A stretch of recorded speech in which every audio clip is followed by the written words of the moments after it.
Selamat malam Bapak Ibu sekalian, para KPW yang dicintai Tuhan, KPW Sidekarya, KPW Batu Bulan, dan Pancasari. Pada malam ini mari kita sama-sama bersekutu di dalam KPW kita. Namun sebelumnya mari kita sama-sama awali dengan doa. Terima kasih Tuhan, Allah Bapa kami, Tuhan Yesus Kristus yang berada dalam surga. Kami mengucap syukur pada malam ini Tuhan memberikan kesempatan kami boleh bersama-sama akan bersekutu KPW kami, ketiga KPW. Kiranya Tuhan, acara kami dari awal, pertengahan ke akhirnya, Tuhan yang memimpin, Tuhan yang berkarya, sehingga renungan firman-Mu dan persekutuan kami ini boleh menjadikan berkat bagi kami semuanya. Dalam nama Yesus Kristus kami akan buka persekutuan ini. Amin.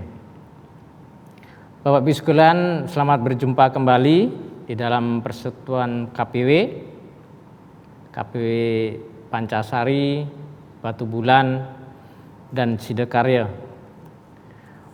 Pada malam ini kita boleh melihat kembali firman Tuhan, kita sama-sama merenungkan dan belajar, di mana malam ini kita akan membahas maupun belajar tentang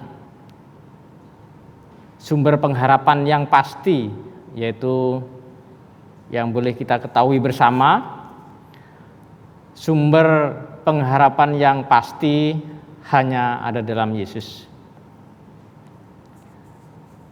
Banyak sekali orang-orang sampai kita sendiri sering mendengar orang-orang kalau berdoa ya, Tuhan Yesus, saya sebagai orang yang lemah,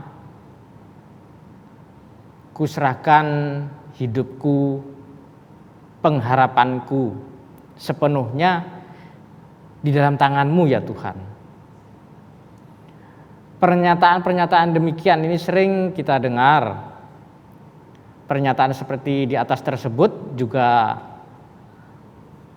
saya juga sejak kecil pun sampai sekarang ini masih sering mendengar juga. Ini sebuah pertanyaan bagi kita semua yang selama ini, benarkah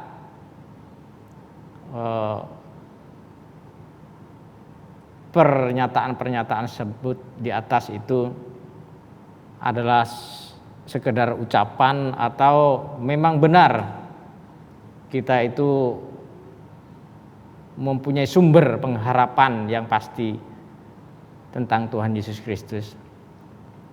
Mari kita boleh belajar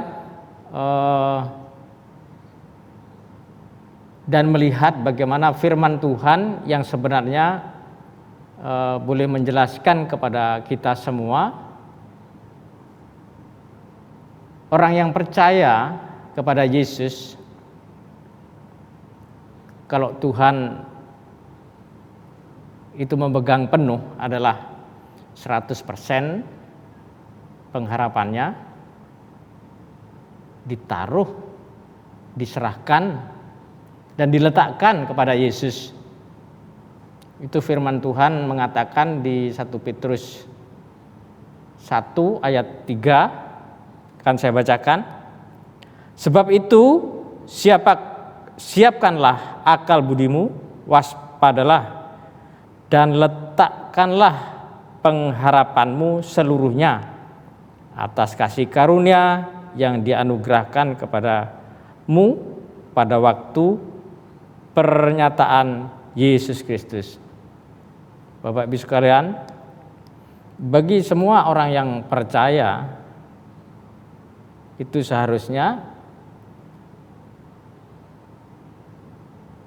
seluruh pengharapannya, seluruh keinginannya itu tidak ada di dalam kehendaknya. Namun semuanya itu dikatakan firman Tuhan ditaruh, diletakkan, diserahkan sepenuhnya kepada Tuhan. Tidak ada yang separuh saja Tuhan. dan tidak juga 80% aja Tuhan. Namun seluruhnya artinya apa? 100%. Jadi apa yang dimilikinya sebenarnya yang ada di dalam kehidupannya semuanya itu adalah, kalau mereka berpengharapan, mempunyai pengharapan pasti pada sumbernya yaitu Tuhan Yesus Kristus, ya letakkan semuanya, jangan setengah-setengah, sehingga akan beberapa hal mengalami, yaitu setelah orang itu yang percaya bahwasanya sumber pengharapan yaitu yang pasti Tuhan Yesus Kristus, seperti firman Tuhan katakan ini, yang diberikan kepadamu pada waktu pernyataan Yesus Kristus. Jadi Yesus Kristus telah memberikan semuanya apabila kita menyerahkan seluruhnya. Nanti Tuhan akan memberikan semuanya itu. Dan setelah kita menyerahkan, di Yeremia juga 17 ayat 7 mengatakan, coba kita baca Yeremia 17 ayat yang ke-7 mengatakan, diberkatilah orang yang mengandalkan Tuhan, yang menaruh pengharapannya pada Tuhan. Ya. Yang mengandalkan Tuhan dan sepenuhnya ditaruh kepada Tuhan. Jadi tidak ada lagi pikirannya, nanti saya aja yang berpikir lah, menurut saya begini. Kayaknya kemarin saya belajar di ilmu pengetahuan begini solusinya. Tapi kata Tuhan apa? Tidak itu, kata Tuhan, mengandalkan Tuhan. Jadi pikiran kita tidak ada sedikit pun. Jadi semuanya itu dikaryakan oleh Allah. Semuanya itu dikerjakan oleh Allah.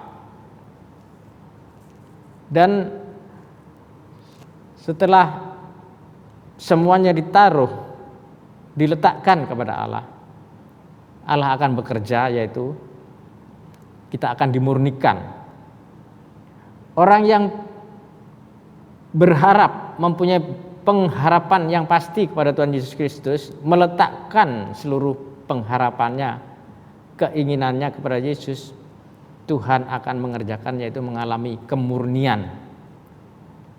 Kita akan baca 2 Korintus 7 ayat 1. Saudara-saudaraku yang kekasih, karena kita sekarang memiliki janji-janji itu, marilah kita menyucikan diri kita dari semua pencemaran jasmani dan rohani, dan dengan demikian menyempurnakan kekudusan kita di dalam takut akan Tuhan.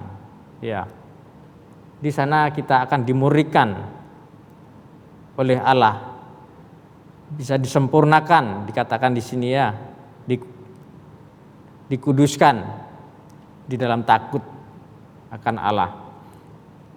Kenapa harus dimurnikan? Supaya kita tidak bercacat cela.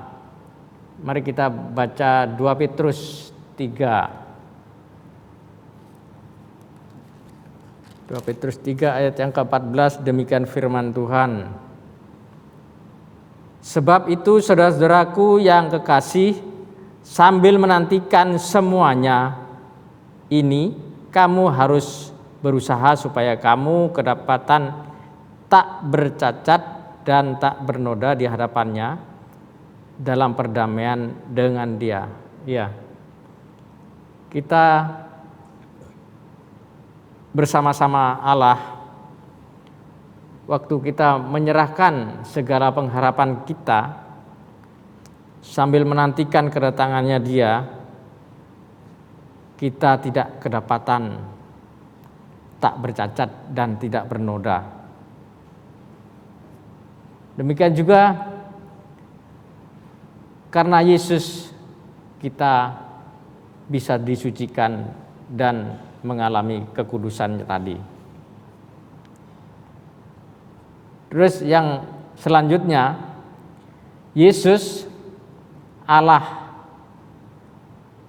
sebagai sumber pengharapan yang pasti, yaitu Tuhan Yesus, tentunya bagi orang yang meletakkan, yang menaruh pengharapannya dan mengalami kemurnian, Allah akan mendiami di dalam kehidupan setiap orang percaya dan kita semua pada malam ini. Kita boleh melihat di dalam 2 Korintus 6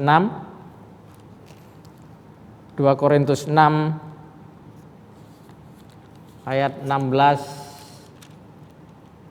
dan 18. 2 Korintus 6 ayat 16 dan 18 akan saya bacakan.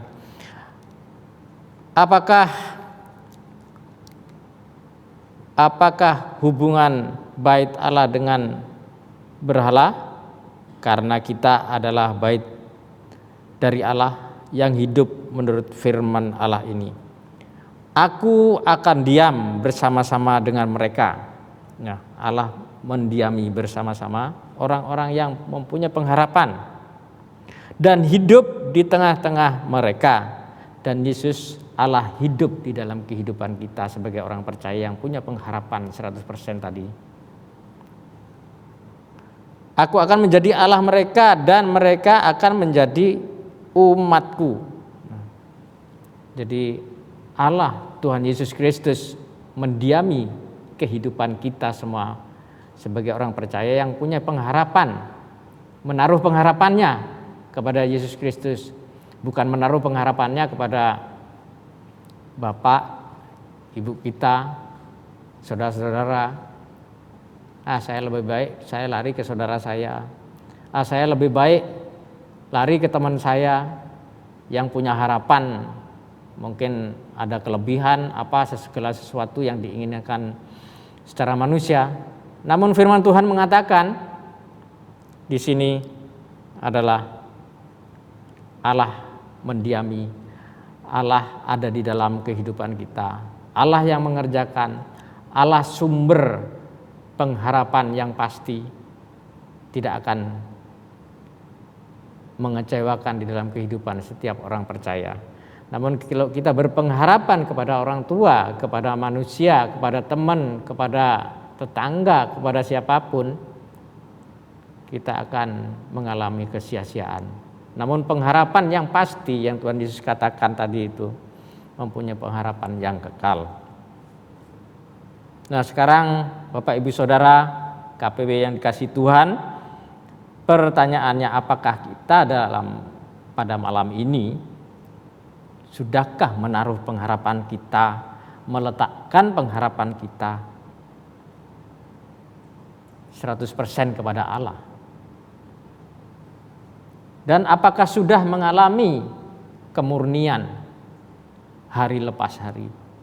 Dan apakah Yesus mendiami di dalam kehidupan Bapak Ibu Saudara sekalian? Sebagai pemimpin juga Allah di dalam kehidupan kita. Kalau itu Yesus sebagai sumber pengharapan kita, yang pasti hari lepas hari kita akan selalu ada perubahan. Karena apa? Janji Tuhan akan memurnikan kita, akan mengajar kita, akan menegur kita, akan menuntun kita, sehingga hari lepas hari kita mengalami kemenangan, hari lepas hari kita semakin nyata kemurniannya disucikan oleh Yesus Kristus. Yang seperti Yeremia 17 ayat yang ke-8. Jadi tidak akan berhenti menghasilkan buah. Apabila Tuhan Yesus sebagai pengharapan kita taruh 100%, Tuhan Yesus akan memurnikan kita setiap detik, setiap waktu, dan nanti Tuhan Yesus akan mengerjakan itu dan buah-buahnya akan nyata setiap hari. Seperti Yeremia 17 ayat 8. Nah, sekarang kesimpulannya Bapak Ibu Saudara, orang yang mempunyai sumber tersebut, sumber pengharapan yang pasti yaitu dari Tuhan Yesus Kristus, yaitu orang yang dekat kepada Yesus. Seperti di Efesus 2 ayat 3. Kiranya firman Tuhan yang boleh menguatkan pada malam ini persekutuan KPW ketiganya. Saya bersyukur dan kita bersama-sama belajar supaya pengharapan kita jangan setengah-setengah kepada Tuhan, supaya Tuhan mengerjakan, yaitu tadi kita letakkan, kita taruh sepenuhnya. Tuhan akan mengerjakan, Tuhan yang akan mengerjakan hari lepas hari, buahnya akan nyata. Terima kasih Tuhan Yesus. Kami akan menutup persekutuan ini dengan doa. Terima kasih Bapa, hanya dalam nama Yesus kami mengucap syukur pada malam ini. Kami ketiga KPW telah belajar merenungkan firman-Mu, bersekutu. Kiranya firman-Mu boleh menjadikan kekuatan dan pengharapan kami yang 100% kepadamu seperti firman-Mu, sehingga kami mengalami ya Tuhan kemurnian dan mengalami setiap hari kehidupan yang berbuah nyata yang Tuhan kerjakan dalam kehidupan kami. Terima kasih Bapa di surga, hanya dalam nama Yesus Kristus kami berdoa mengucap syukur, kami berdoa. Amin.